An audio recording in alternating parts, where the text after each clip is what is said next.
बिस्मिल्लाहिर्रहमानिर्रहीम। अस्सलाम वालेकुम। 94 न्यूज़ की खास खबरों के साथ मैं हूं ताहा। खबर शामिल करते मंडी बहाउद्दीन से हमारे नुमाइंदे शान अशरफ की तफसीलात के मुताबिक डीपीओ मंडी बहाउद्दीन साजिद हुसैन खोखर की हदायत पर डीएसपी ट्रैफिक शाहिद महमूद ने ट्रैफिक की बहाली के लिए तमाम तार इकदाम बरूए कार लाए। मजीद जानते हैं इस रिपोर्ट में।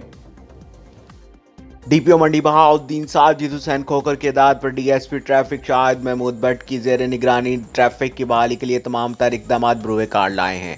एएसआई इमरान भट्ट की तफसीलात के मुताबिक असिस्टेंट सब इंस्पेक्टर आमर भट्ट और मलिक रजवान फाखिर का कहना है कि डीपीओ मंडी बहाउद्दीन की हदायत और डीएसपी ट्रैफिक शाहिद महमूद भट्ट की जेर निगरानी शहर भर में ट्रैफिक को कंट्रोल करने के लिए ड्यूटी पर मामूर ट्रैफिक के मसाइल के हल को यकीनी बनाने के लिए तमाम तर मुमकिन इकदाम बरूए कार लाए जा रहे हैं।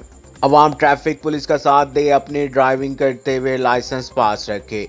ट्रैफिक पुलिस ट्रैफिक के मसाइल को हल करने के लिए चौकों चौराहों पर मौजूद है। मीडिया और आवाम का साथ ज़रूरी है। ट्रैफिक कवानीन को अपनाएं और हेलमेट का इस्तेमाल करें ताकि हादसा से बचा जा सके। वालिदैन कम उम्र बच्चों को ड्राइविंग मत करने दें। ट्रैफिक पुलिस का पैगाम। अब तक के लिए सिर्फ इतना ही। मजीद खबरों और अपडेट के लिए 94 न्यूज़ के साथ रहेगा। अपना ख्याल रखिएगा। अल्लाह हाफ़िज़।